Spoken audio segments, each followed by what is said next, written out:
कभी प्यार, फिर शादी और अब मौत, आरोप, गिरफ्तारी और सीबीआई जांच की मांग। भोपाल के चर्चित त्विषा शर्मा केस में हर दिन नए खुलासे हो रहे हैं। एक तरफ लड़की का परिवार इसे दहेज हत्या बता रहा है, तो दूसरी तरफ आरोपी परिवार खुद को बेगुनाह बता रहा है। लेकिन सबसे बड़ा सवाल यही है, आखिर शादी के सिर्फ कुछ महीनों बाद ऐसा क्या हुआ कि एक मॉडल और अभिनेत्री की जिंदगी खत्म हो गई। नमस्कार, आप देख रहे हैं आपका अपना न्यूज चैनल सत्य सर्वोच्च न्यूज और मैं हूं सोम।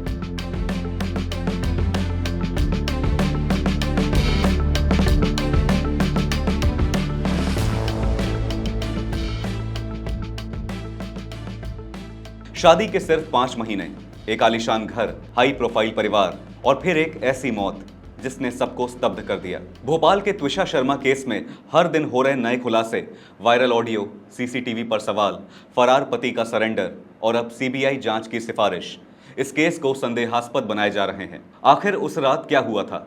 आत्महत्या, दहेज उत्पीड़न या फिर कुछ और? 33 वर्षीय त्विषा शर्मा नोएडा की रहने वाली थी। वो मॉडलिंग और एक्टिंग की दुनिया से जुड़ी थी और सोशल मीडिया पर भी काफी एक्टिव रहती थी। रिपोर्ट्स के मुताबिक उनकी मुलाकात भोपाल के वकील समर्थ सिंह से एक डेटिंग ऐप के जरिए हुई थी। दोस्ती प्यार में बदली और दिसंबर 2025 में दोनों ने शादी कर ली। समर्थ सिंह भोपाल के एक प्रतिष्ठित परिवार से आते हैं। वो national law school of India university Bengaluru से पढ़े हुए वकील हैं और उनकी मां गिरिबाला सिंह रिटायर्ड जिला जज हैं।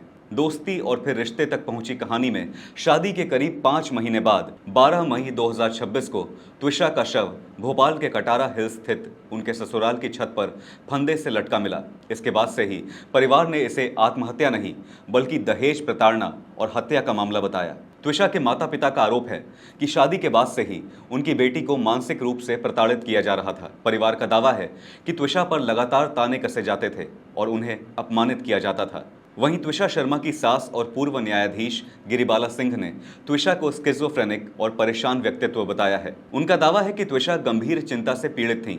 उनके मूड में उतार चढ़ाव आते थे और उन्हें लगातार निगरानी की आवश्यकता थी। इस आरोप प्रत्यारोप के बीच में मामला तब और गंभीर हो गया जब एक कथित वायरल ऑडियो सामने आया। परिवार ने आरोप लगाया कि उस ऑडियो में त्विषा की सास गिरिबाला सिंह उनके चरित्र पर सवाल उठाती सुनाई दे रही हैं। हालांकि गिरिबाला सिंह ने इन सभी आरोपों को खारिज करते हुए कहा कि ऑडियो और चैट्स फर्जी और एडिटेड हैं। वहीं 2 सीसीटीवी फुटेज मिलने से इस केस में नया मोड़ आ गया। जांच में सामने आए फुटेज के मुताबिक मौत से कुछ घंटे पहले त्विषा एक सैलून गई थी। वहां उन्हें सामान्य और शांत हालत में देखा गया। सीसीटीवी में वो सैलून में एंट्री करती, हेड मसाज करवाती और फिर वहां से निकलती दिखाई दी। इसके बाद वो वापस घर लौटी।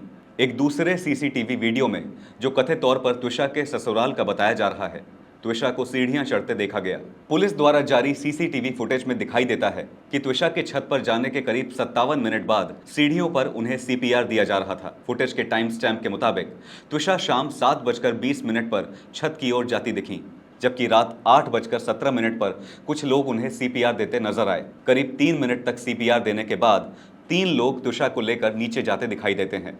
इनमें एक व्यक्ति उनके पति समर्थ सिंह बताए जा रहे हैं। वहीं पुलिस अब उन 2 अन्य लोगों की पहचान और उनकी मौजूदगी को लेकर भी जांच कर रही है। परिवार ने इसी वीडियो को लेकर कई सवाल उठाए हैं। उनका कहना है कि अगर त्विषा की हालत गंभीर थी तो तुरंत पुलिस या एम्बुलेंस को क्यों नहीं बुलाया गया। त्विषा के परिवार ने यह भी आरोप लगाया कि मौत के तुरंत बाद सीसीटीवी टेक्नीशियंस को बुलाया गया था। साथ ही रिटायर्ड जज गिरिबाला सिंह द्वारा कई प्रभावशाली लोगों को फोन किए जाने पर भी सवाल उठाए गए हैं। परिवार ने करीब 46 फोन नंबरों का जिक्र करते हुए निष्पक्ष जांच की मांग की है। गौरतलब है कि त्विषा की मौत के बाद से समर्थ सिंह करीब 10 दिनों तक फरार रहे। भोपाल पुलिस लगातार उनकी तलाश कर रही थी। पहले उन पर 10,000 रुपए का इनाम रखा गया, जिसे बाद में बढ़ाकर 30,000 रुपए कर दिया गया। इस दौरान समर्थ ने अग्रिम जमानत की कोशिश की, लेकिन निचली अदालत से राहत नहीं मिली। बाद में मध्य प्रदेश हाईकोर्ट में भी उनकी याचिका कमजोर पड़ती दिखाई दी। आखिरकार उन्होंने अपनी अग्रिम जमानत याचिका वापस ले ली। 22 मई को अचानक समर्थ सिंह जबलपुर कोर्ट पहुंचे। चेहरे पर मास्क, आंखों पर काला चश्मा और सिर पर टोपी लगाए समर्थ मीडिया कैमरों से बचने की कोशिश करते दिखे। उनके वकील ने कहा कि वो सरेंडर करने आए हैं। कोर्ट परिसर में भारी अफरा तफरी का माहौल बन गया। पत्रकार लगातार सवाल पूछते रहे, जबकि समर्थ वकीलों के घेरे में तेजी से कोर्ट के अंदर जाते दिखाई दिए। लेकिन मामला यहीं खत्म नहीं हुआ। बताया गया कि कोर्ट ने उन्हें भोपाल की ट्रायल कोर्ट में सरेंडर करने को कहा। इससे पहले कि औपचारिक प्रक्रिया पूरी होती, भोपाल पुलिस ने उन्हें जबलपुर जिला अदालत परिसर से ही हिरासत में ले लिया और बाद में उन्हें भोपाल ले जाया गया। त्विषा के परिवार ने इस पूरे घटनाक्रम को वेल प्लान्ड कॉन्स्पिरेसी बताया। परिवार का आरोप है कि यह पूरा सरेंडर ड्रामा कानूनी प्रक्रिया को प्रभावित करने की कोशिश थी। इधर मामले की गंभीरता को देखते हुए मध्य प्रदेश सरकार ने जांच सीबीआई को सौंपने की सिफारिश कर दी है। राज्य गृह विभाग ने आधिकारिक नोटिफिकेशन जारी किया है। वहीं मध्य प्रदेश हाईकोर्ट ने त्विषा के शव का दूसरा पोस्टमार्टम कराने की अनुमति दी है। ये पोस्टमार्टम एम्स दिल्ली की टीम करेगी।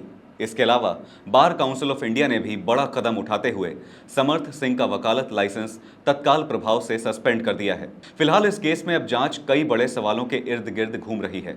सबसे बड़ा सवाल उस 1 घंटे को लेकर है जब त्विषा आखिरी बार सीसीटीवी में छत की ओर जाती दिखी और फिर बाद की फुटेज में उनका शरीर नीचे लाया जाता नजर आया। जांच एजेंसियां इसी गैप को समझने की कोशिश कर रही हैं। दूसरा सवाल यह है कि अगर हालत गंभीर थी तो त्विषा को तुरंत अस्पताल क्यों नहीं ले जाया गया और पुलिस को फौरन सूचना क्यों नहीं दी गई। तीसरा सवाल त्विषा के उन मैसेजेस पर है जिनमें उन्होंने कथित तौर पर मानसिक प्रताड़ना और तनाव की बात अपने परिवार से कही थी। चौथा सवाल घटनास्थल से मिले सबूतों को लेकर है। परिवार का आरोप है कि फांसी में इस्तेमाल बेल्ट या रस्सी जैसे अहम सबूत सही तरीके से सुरक्षित नहीं किए गए। पांचवां सवाल पोस्टमार्टम रिपोर्ट को लेकर उठ रहा है। परिवार का कहना है कि शरीर पर मिले निशानों और चोटों को लेकर रिपोर्ट में स्पष्ट जवाब नहीं है, इसलिए दूसरी पोस्टमार्टम की मांग की गई। छठा सवाल यह है कि क्या ये वास्तव में आत्महत्या थी या फिर मामला कुछ और है। परिवार लगातार हत्या और दहेज प्रताड़ना का आरोप लगा रहा है, जबकि ससुराल पक्ष इन आरोपों से इंकार कर रहा है। और सातवां सवाल उन कॉल रिकॉर्ड्स पर है जिनमें आरोप है कि त्विषा की मौत के तुरंत बाद कई प्रभावशाली लोगों और सीसीटीवी टेक्नीशियंस को फोन किए गए। यानी सीसीटीवी फुटेज से लेकर कॉल रिकॉर्ड्स और पोस्टमार्टम तक इस केस में कई ऐसे सवाल हैं जिनके जवाब अब सीबीआई जांच से मिलने की उम्मीद की जा रही है। आपकी इस मामले पर क्या राय है, हमें ज़रूर बताइएगा। फिलहाल इस खबर पर इतना ही। देश और दुनिया की बड़ी और अहम खबरों के लिए बने रहिए सत्य सर्वोच्च के साथ। लाइक, कमेंट, शेयर और सब्सक्राइब करना ना भूलें। अपना और अपनों का ध्यान रखें। धन्यवाद। जय हिंद।